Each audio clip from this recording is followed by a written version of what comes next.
Grabe guys, aarestuhin din daw si Senator Bato de la Rosa kung may ICC warrant, sabi ng Executive Secretary Lucas Bersamin.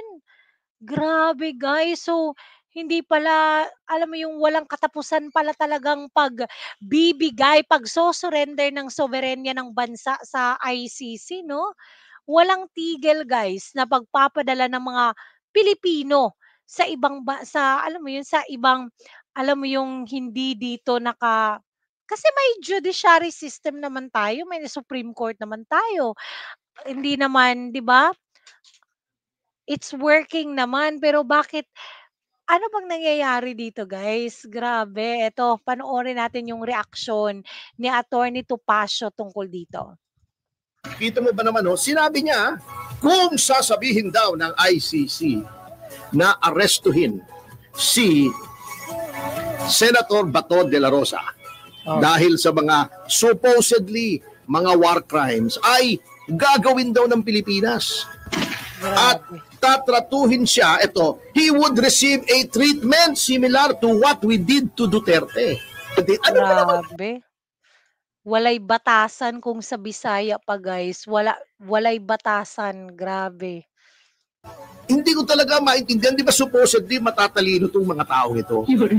Baka nag-expired na. Kasi nakita nyo na yung epekto eh. Di ba? May diferensya yung taong gano'n. Pangalawa, for a former Chief Justice to say that, sorry parang hindi naging Chief Justice eh. Yan Ano pong nakalagay sa ating konstitusyon? Chief Justice ka dati. Nakalagay, no person shall be deprived of life, liberty, or property without due process of law. Hindi pwedeng pagkaitan ng kalayaan ang isang tao kung hindi dumadaan sa proseso. Hindi ako nagagalit na frustrate ako kasi parang wala nang sinusunod na saligang batas dito. Parang ito. Hindi nga po yun. When the future first arrives, Oo talaga we often yan. don't Alam mo recognize yung it. lahat na lang ng ginagawa nila, puros na lang kabaluktutan, no? Grabe na tong mga ginagawa talaga nila. Parang ito. Yun nga po yun. Ito ang unbelievable naman na sinabi. Ito talaga, hindi ko maarok kung anong nangyayari na rito sa ating mga opisyal. Etong si Executive Secretary Bersamin, believe ako rito, naging Chief Justice pa naman ito. Kita mo ba naman, sinabi niya, ngayon lang, kung sasabihin daw ng ICC na arestuhin si Senator Bato de la Rosa dahil sa mga supposedly mga war crimes ay gagawin daw ng Pilipinas. At tatratuhin siya, he would receive a treatment similar to what we did to Duterte. Grabe. Alam nyo, hindi na ba natuto itong mga taong ito? Kita nyo na nangyari sa inyo nung inaresto nyo si Pangulong Duterte. Akala nyo, nakapuntos kayo ron. Alam nyo, si President Duterte, ang tingin noon ng mga karamihan ng Pilipino. Let's be candid. These people na nasa administrasyon ngayon, including President Marcos, will never be loved the same way na minahal si Pangulong Duterte. Kita nyo naman, ang nangyari, nagkaroon na nga ng Duterte Park doon sa Netherlands, saan kayo nakakita ng tao inaresto for supposed crimes against humanity. Ang crimes against humanity yan, sina Milosevic. Nung inaresto yan, tuwan-tuwa yung mga tao sa kanilang bansa na inaresto. Eto, inaresto nyo, kita nyo, panay ang rally sa Netherlands, nagkaroon na nga ng Duterte Park, naka-standby yung mga tao ron para nagbi-vigil. Na nagpapakita ng suporta. Walang inarestong ganyan na dating pangulo ng isang bansa na inakusahan ng so-called crimes against humanity na ganyan pinakita ng mga taong bayan niya, sarili niyang taong bayan ng suporta. Yes. Kita mo, nangyari sa inyo. Ngayon, gagawin niyo na naman. Grabe. Parang hindi ko talaga ma-imagine pag ginawa yan nila. Tapos alam mo yung sa kalagitnaan talaga, alam mo yung lalabas yung mga ganyang mga balita sa kalagitnaan ng may malalaking nangyayari sa administrasyon. Alam mo yung tungkol sa kay Paulo Tantoco 'di ba lumabas na cocaine talaga, yung overdose sa cocaine talaga yung kinamatayan 'di ba?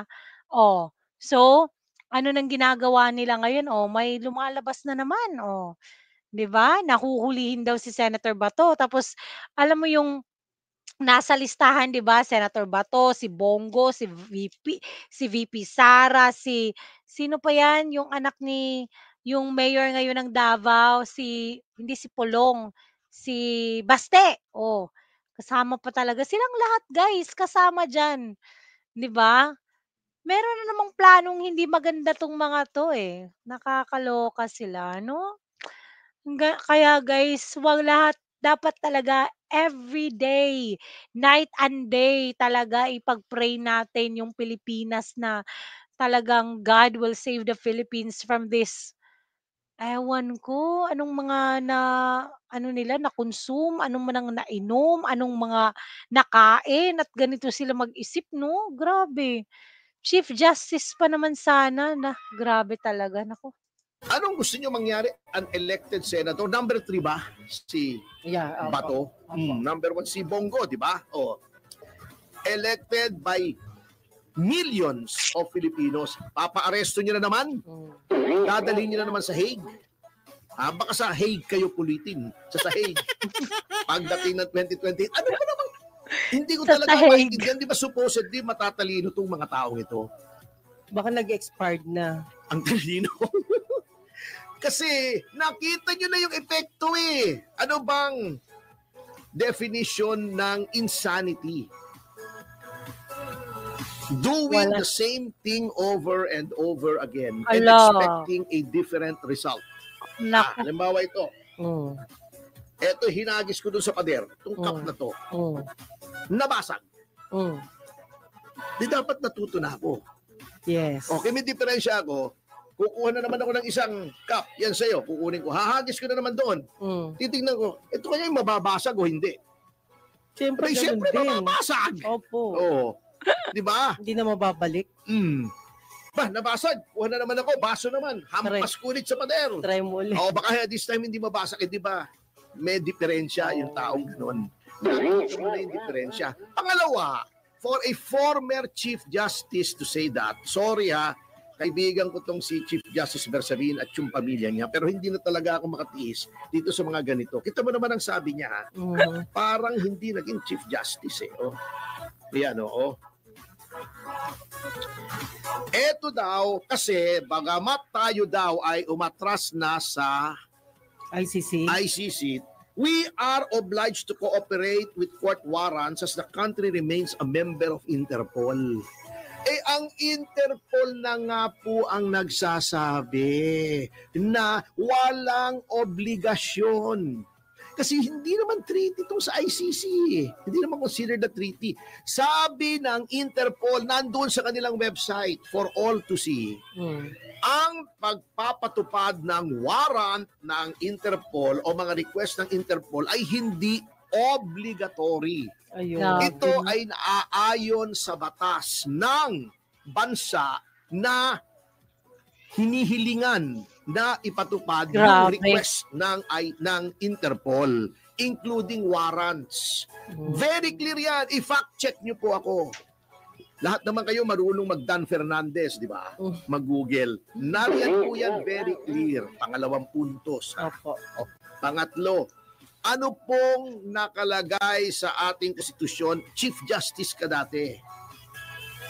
Nakalagay, no person shall be deprived of life, liberty, or property without due process of law. Hindi pwedeng pagkaitan ng kalayaan ang isang tao kung hindi dumadaan sa proseso. Tama. Ano Tama talaga. pong proseso ng naririto? Yung extradition law. Nakalagay sa extradition law, yung request for an arrest ng ICC na iko-course mo sa Interpol. Opo. ay in effect extradition yan. Tignan niyo yung extradition law kung hindi ako tama. Okay. Nakalagay po na may proseso bago ikaw ay extradite. Yan ay dadaan sa RTC. Magre-request yung DFA, pupunta sa DOJ. Ang DOJ magpa-file ng petisyon sa RTC. Lilitisin yan at yan ay applicable pa. Appealable pa sa Court of Appeals bago ipatupad. Naku. Okay. May sinasabi silang batas na kapag daw ganyan ay pwedeng arestuhin. Hindi po yun ang konteksto ng batas. Basahin nyo pong mabuti. Number one, ang batas po natin, yan ay Republic Act, therefore an act of Congress. Yan pong batas na yan ay should be read in harmony with the Extradition Act na panahon ni Marcos Sr. ginawa. Kasi ang rule po sa legal hermeneutics or yung pag-i-interpret ng batas ay kapag may mga batas na iba-iba tungkol sa same subject, i-harmonize yan. Anong ibig sabihin i-harmonize? Titignan nyo kung paano yung kanilang mga provision ay hindi magkakasalungat. Number two, kahit may RA yan, kahit may treaty yan, hindi pwedeng maniig ang Republic Act, ang treaty. Grabe 'no, alam niyo yung, excited na talaga tayo na alam mo yun matapos na talaga yung termino ng administrasyon na ito at parang alam mo yung mapanagot lahat ng gumawa nun kay PRRD. Kasi 'di ba, sa explanation ni Topacio grabe, sobrang imposible ng ginawa kay PRRD kasi ang dami pa palang process bago 'no, bago ipadala sa The Hague kung mapapadala man kasi iti-trial pa sa Regional Trial Court tapos 'pag natalo ka may Court of Appeals pa 'no, bago pa magpunta sa alam mo yung ICC. Tapos ito nangyari kay PRD wala, diretso. Naku, grabe talaga guys, only God can save the Philippines talaga kaya let's continue to pray for our beloved Philippines.